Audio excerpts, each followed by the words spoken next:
So friends, do you know this thing that our planetary alignments not only are responsible for our success, but they also impact or impedes the success of our siblings, our real life relation as well.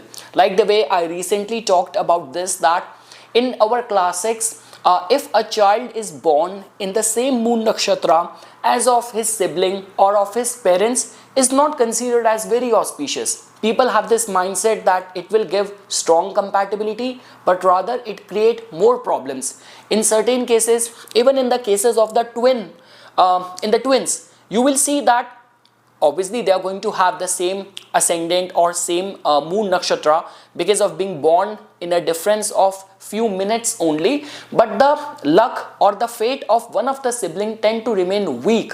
Same is the case in the older times, because now these days people are not having many children.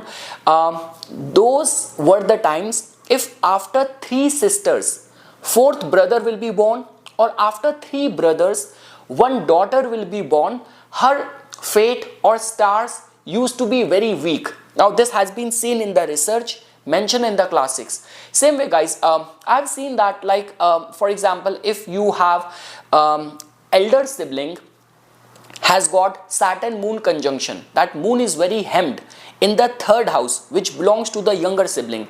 Now in the chart of this guy, till the time he was living with his younger sibling was not able to progress in his career, but the day the younger sibling relocated, he started doing good in his career. So that is how you have to see that the planetary alignments of our chart not only impact us, but they impact our sibling, our immediate relation as well.